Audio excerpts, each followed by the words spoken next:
বাংলাদেশের সমস্যার কোনো শেষ নাই। বাংলাদেশের সমস্যা হৃৎপিণ্ড হচ্ছে পার্বত্য চট্টগ্রাম। এই বাংলাদেশের সমস্যা হৃৎপিণ্ড পার্বত্য চট্টগ্রাম কেন? কারণ পার্বত্য চট্টগ্রামের সমস্যার কোনো শেষ নাই। বাংলাদেশের সমস্যা যদি একটা পুকুর হিসাবে আমি বিবেচিত করি, সেক্ষেত্রে পার্বত্য চট্টগ্রামের সমস্যার মহাসমুদ্র হতে হবে।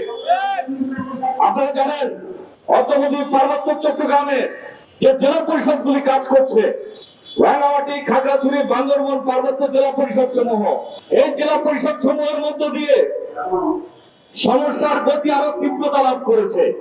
এই পরিষদগুলি জনগণের কল্যাণে কাজ করে, কিন্তু জনগণের ম্যান্ডেট দিয়ে তারা নির্বাচিত হয় না।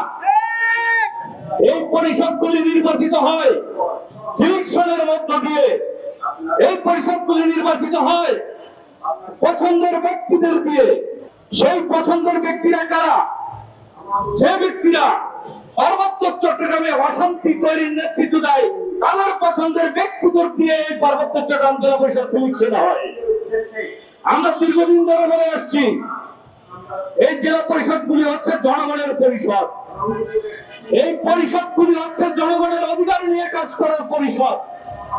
এই জনগণ তাদের নির্বাচিত জনপ্রতিনিধির দ্বারা এই পরিষদগুলি দীর্ঘদিন ধরে তারা পরিচালনার জন্য দাবি জানিয়ে আসছে। কিন্তু এই পার্বত্য চট্টগ্রামের জনগণের কোন দাবি না মেনে সরকার, যে সরকারি ক্ষমতায় আসুক, সে সরকারি এই মন্ত্রণালয় থেকে এই মন্ত্রণালয় আসে, এসে তাদের পছন্দের ব্যক্তিরা লবিং করে, তাদের সাথে আন্ডারগ্রাউন্ডে কি হিসাব নিকাশ হয় ভাই জানি না, তাদের পছন্দের ব্যক্তিদের এই মন্ত্রণালয় একটা ফ্যাক্স বানায় দেয়, ফ্যাক্সের মাধ্যমে নাকি চেয়ারম্যান নির্বাচিত হয়। এই যে ফ্যাসিস্ট কায়দা, এই যে ফ্যাসিস্ট স্বৈরাচারী যে হিসাব নিকাশ, এই সিস্টেমের পরিবর্তন আমরা চাই।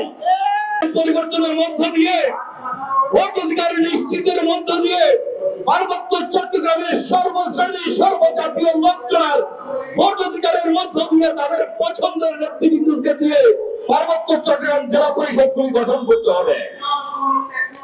আপনারা জানেন পার্বত্য চট্টগ্রাম আঞ্চলিক পরিষদ নামের আরেকটা পরিষদ আছে, সেটারও ভাই একই অবস্থা।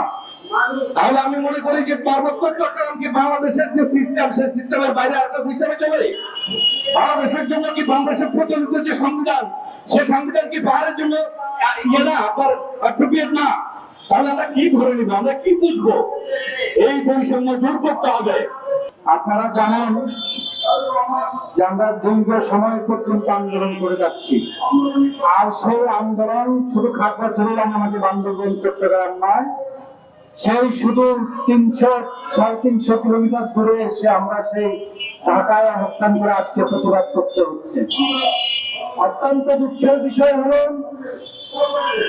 আপনারা জানেন তৎকালীন সরকার সন্তুলনের সাথে যে বৈষম্য চুক্তি করেছিলাম, সেই চুক্তির ফলে পার্বত্য অঞ্চলের নিরাপত্তা বিঘ্নিত করেছে। পার্বত্য অঞ্চলের বাঙালিদেরকে হুমকির মুখে ফেলে দিয়েছে। পার্বত্য অঞ্চলের পাহাড়ি বাঙালি উভয় জনগোষ্ঠীকে এই হুমকির মুখে ফেলে দিয়েছেন। আপনারা জানেন আজকে যারা পার্বত্য অঞ্চলে বসবাস করছেন তাদের কোনো নিরাপত্তা নাই।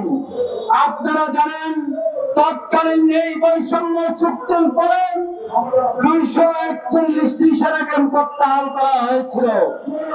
আর সেই সেনা ক্যাম্প প্রত্যাহার হলো গিয়ে সেই পার্বত্য চুক্তির একটি অংশ ছিল। আজকে কোন দেশে বসবাস করছি আমরা?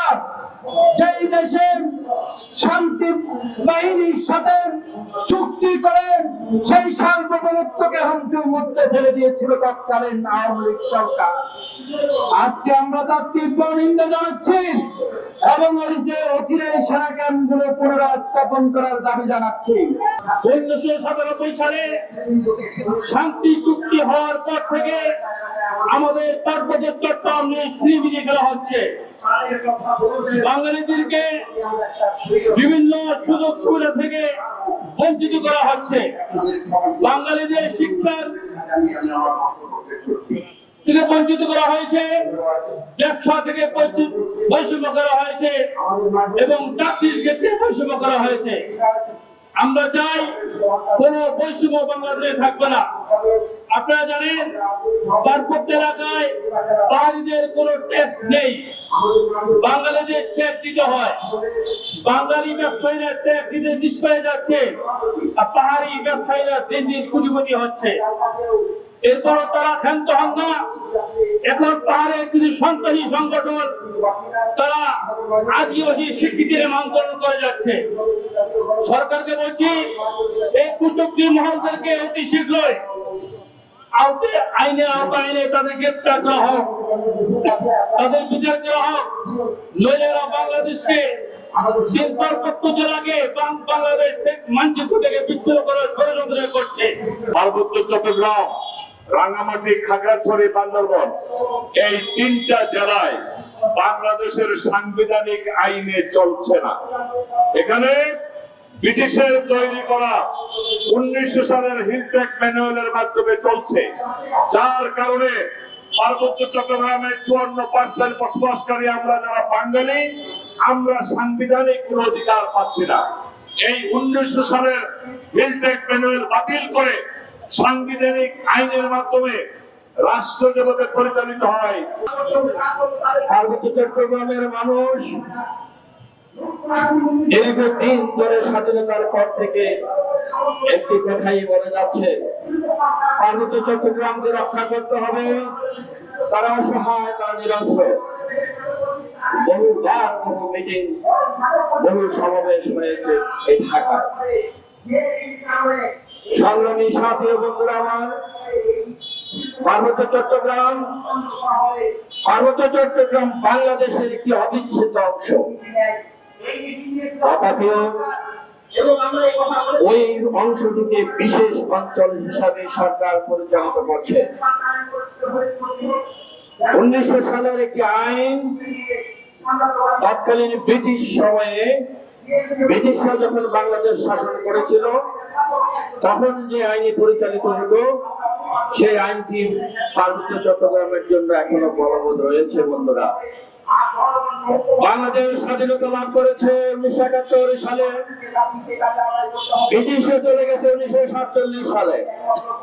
দুর্ভাগ্যক্রমে বাংলাদেশ পরিচালিত হচ্ছে বাংলাদেশের সংবিধান অনুযায়ী।